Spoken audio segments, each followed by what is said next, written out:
Siguiendo con la psicopatología, ya hemos hecho un poco el resumen, ¿no? Para conocer la psicopatología al dedillo, ¿no? Las características de los trastornos, que hay que, digamos, tener en cuenta la edad de inicio, digamos, especificadores de gravedad, de cronicidad, el inicio demorado o más tardío o más abrupto, por decirlo así, y diferentes aspectos que nos hacen conocer las características más generales y diferenciadoras entre los trastornos. Pero a veces se da en algunos pacientes, desafortunadamente, hay algunos pacientes que presentan síntomas que no se llegan a corresponder a ningún trastorno. Empiezas a evaluar, empiezas a entrevistar, a revisar expedientes y el análisis te dice que no encaja en ninguna categoría diagnóstica. Hay algo que no me cuadra, hay algo que no explica esto, hay algo que...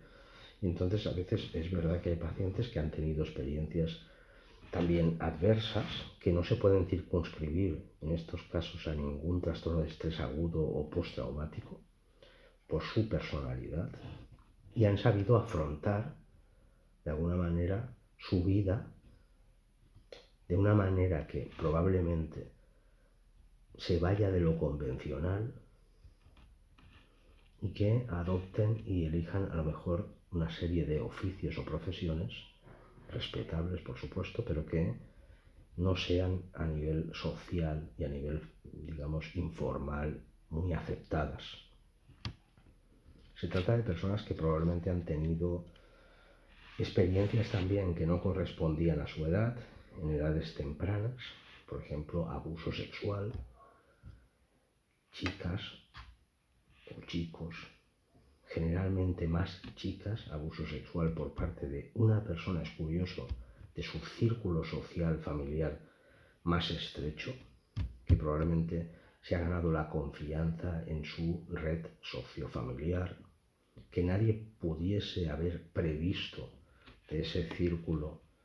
esa mala intención o esa patología, porque en muchos casos hay patología, pedofilia, por ejemplo, como un trastorno de la inclinación sexual que antes he citado, vinculado a la edad de más activa a nivel sexual.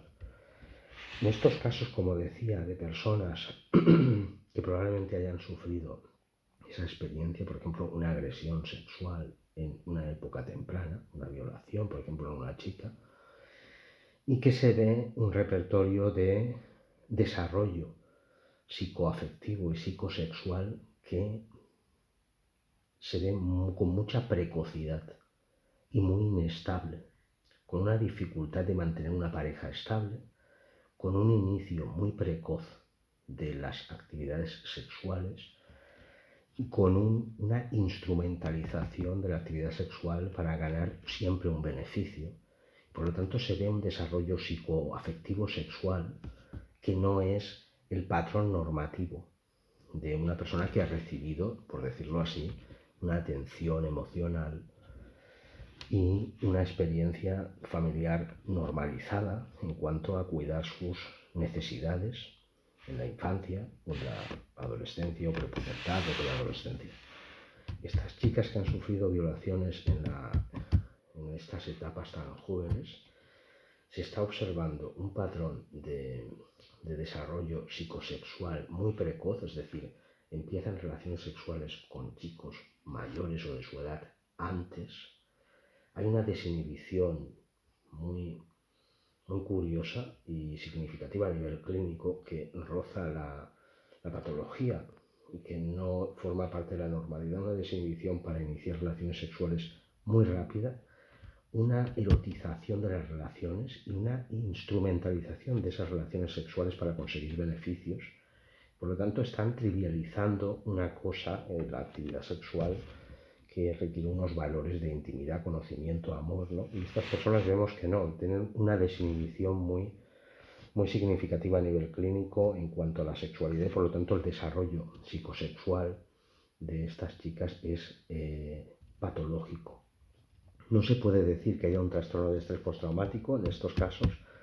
porque no se ve una hiperactivación, una ansiedad o una hipervigilancia,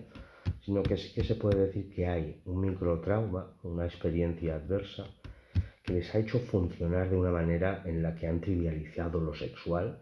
y en la que, al haber sido víctimas de una violación, de una agresión sexual, de una manera injusta, y a lo mejor en edades en las que todavía no tenían los criterios cognitivos como para saber si eso estaba bien o mal, han sido engañadas, utilizadas por personas de confianza. Estas personas han aprendido a afrontar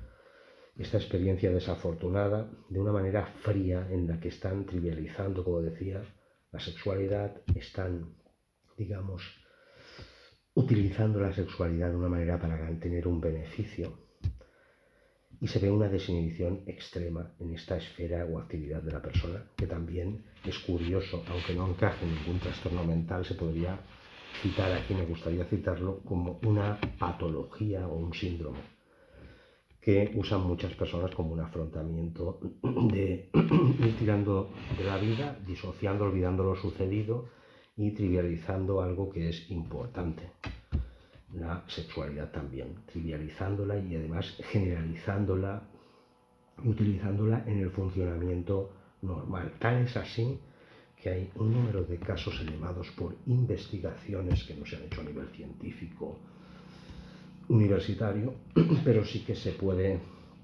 hacer estudios de campo en que muchas de estas personas que desafortunadamente han sufrido esa experiencia de violación o agresión sexual están trivializando la sexualidad, están siendo muy desinhibidas en la sexualidad, no logran mantener una pareja estable y muchas de ellas desafortunadamente se dedican a la prostitución. Es otro de los cuadros clínicos que no forman parte de ningún trastorno mental y que no están en ningún manual de diagnóstico, ni en psiquiatría ni en psicología, pero que forman parte también de la expresión del malestar humano. En este caso, una expresión fría, desinhibida e inestable, que muchas veces hacen que la personalidad también vaya en una dirección determinada.